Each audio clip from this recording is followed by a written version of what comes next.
Assalamualaikum warahmatullahi wabarakatuh. Selamat pagi anak-anakku. Bagaimana kabar kalian hari ini? Tentu sehat bukan? Anak-anakku, berjumpa lagi dengan Pak Ade. Kita bersama-sama akan belajar materi IPS. Sebelum memulai pembelajaran kita pada hari ini, jangan lupa anak-anakku untuk melakukan presensi pada pembelajaran kita kali ini dengan cara menuliskan nama, kelas, dan nomor absen kalian pada kolom komentar di bawah ini. Nah anak-anakku, untuk memulai pembelajaran kita pada hari ini, silahkan kalian saksikan dan simak baik-baik video pembelajaran berikut ini. Anak-anak, apa yang kalian rasakan saat ini? Panas? Atau dingin? Apakah kalian tahu saat ini musim apa? Anak-anakku, pada pembelajaran kali ini kita akan belajar tentang materi angin muson di Indonesia. Apa yang diharapkan setelah pembelajaran ini selesai? Setelah kegiatan pembelajaran dilaksanakan, kalian diharapkan dapat menjelaskan tentang angin muson di Indonesia. Nah, sebelum membahas tentang angin muson di Indonesia, silahkan kalian simak terlebih dahulu penjelasan berikut ini. Apakah kalian ingat materi tentang letak astronomis Indonesia? Secara astronomis, wilayah Indonesia terletak pada iklim tropis. Pada umumnya, wilayah yang berada pada iklim tropis akan mendapatkan penyinaran matahari secara konstan setiap hari sepanjang tahun.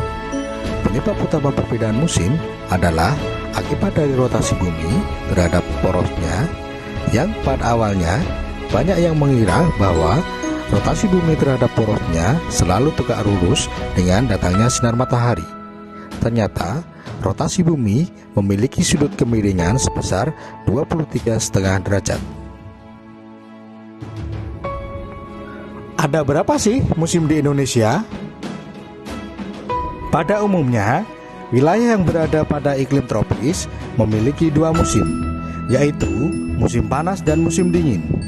Di Indonesia sendiri, musim panas ditandai atau sering disebut dengan musim kemarau. Sedangkan musim dingin ditandai dengan turunnya hujan di Indonesia, sehingga sering disebut sebagai musim hujan. Kenapa ada dua musim di Indonesia? Musim di Indonesia dipengaruhi oleh angin dan gerak semu tahunan matahari. Apa itu angin? Kenapa angin bisa berpengaruh? Angin adalah udara yang bergerak dari suhu dingin atau suhu rendah ke suhu panas atau suhu tinggi. Atau dengan kata lain, bergerak dari wilayah yang bertekanan udara maksimum menuju ke wilayah yang bertekanan udara minimum. Gerak semu tahunan matahari. Musim di Indonesia sangat dipengaruhi oleh gerak semu tahunan matahari. Akibat dari sudut kemiringan poros bumi, sehingga seolah-olah matahari bergerak atau berubah posisi secara periodik. Coba kalian perhatikan ilustrasi berikut ini.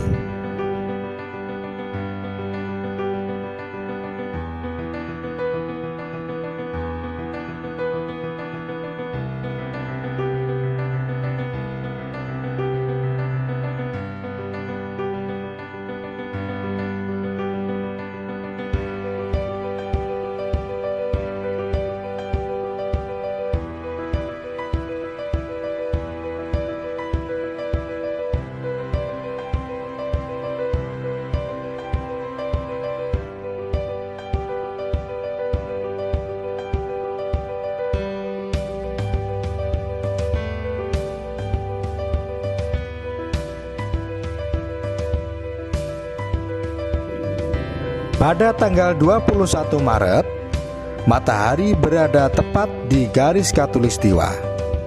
Kemudian, matahari bergerak ke utara, tepatnya tanggal 21 Juni. matahari tepat berada pada belahan bumi bagian utara. Dan matahari bergerak terus ke arah selatan hingga sampai ke garis khatulistiwa kembali, tepatnya pada tanggal 23 September. Kemudian matahari bergerak kembali menuju belahan bumi bagian selatan, tepatnya pada tanggal 22 Desember. Setelah itu, matahari kembali bergerak ke utara dan berada pada garis khatulistiwa kembali pada tanggal 21 Maret. Siklus seperti ini terjadi terus-menerus dan berkelanjutan. Ada beberapa jenis angin yang sering kita dengar.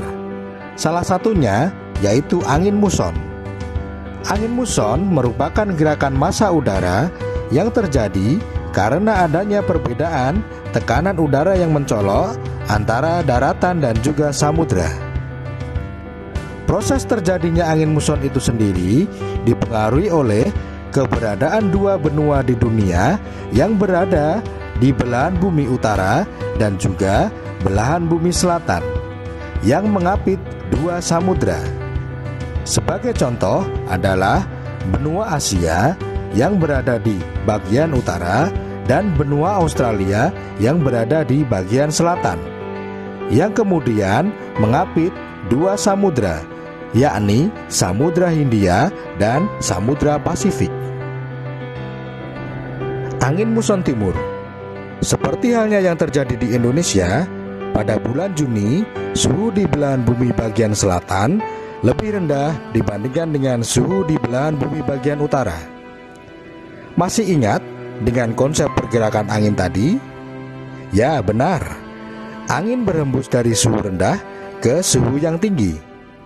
Angin berhembus dari arah timur melewati benua Australia yang didominasi oleh gurun pasir menuju ke benua Asia melewati Indonesia, sehingga angin tidak banyak membawa uap air, atau bisa dikatakan angin yang berhembus ini adalah angin kering. Pada kondisi normal antara bulan April sampai dengan Oktober, di Indonesia mengalami musim panas atau sering disebut dengan musim kemarau. Karena angin muson timur yang berhembus dari benua Australia menuju benua Asia membawa sedikit uap air. Angin muson barat.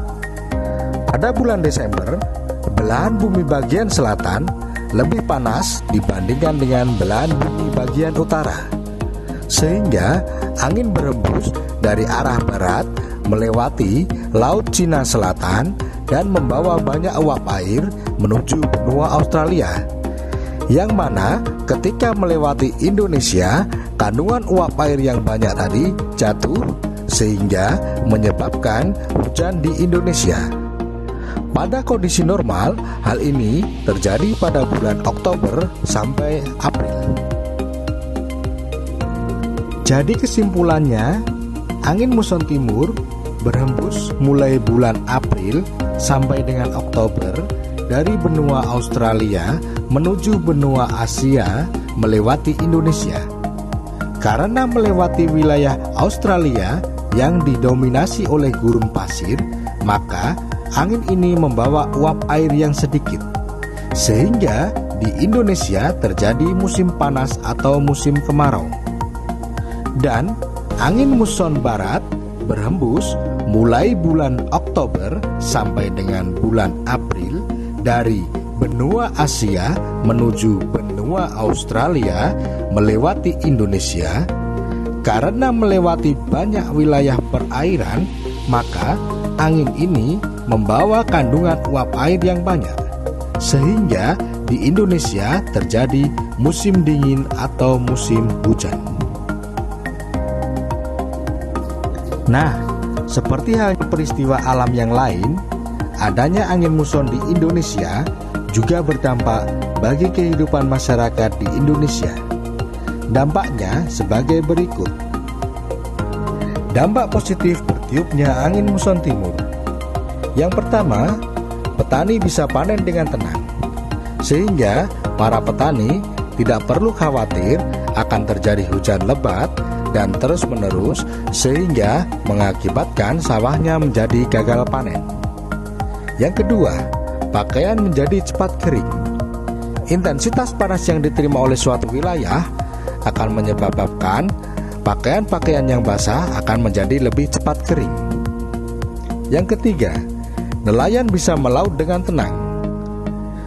Untuk para nelayan tidak perlu khawatir di tengah perjalanan akan terjadi hujan lebat, hujan badai yang bisa mengganggu aktivitasnya dalam mencari ikan. Dampak negatif bertiupnya angin muson timur. Yang pertama, banyak warga kesulitan dalam memperoleh air bersih. Pada waktu musim kemarau, beberapa wilayah mengalami kekeringan, sehingga banyak masyarakat yang menjadi kesulitan dalam memperoleh air bersih. Dua, banyaknya tanaman yang kering atau mati karena kekurangan air. Tiga, meningkatkan resiko kebakaran hutan. Pada waktu musim kemarau, daun dan tanaman menjadi lebih cepat kering, sehingga lebih mudah tersulut api dan menyebabkan kebakaran hutan. Dampak positif bertiupnya angin muson barat.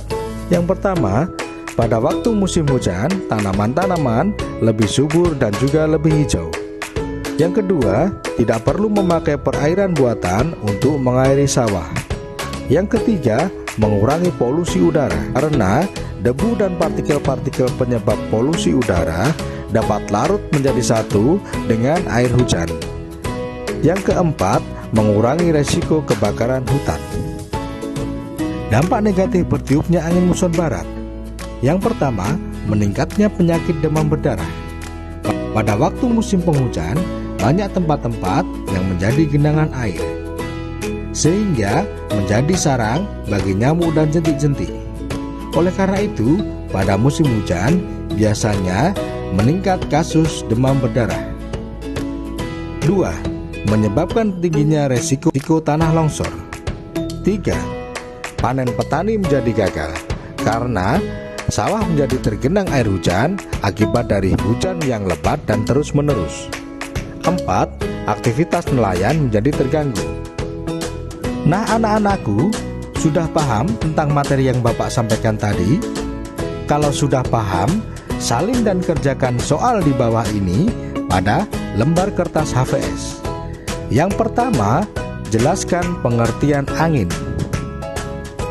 Yang kedua, jelaskan tentang angin muson timur.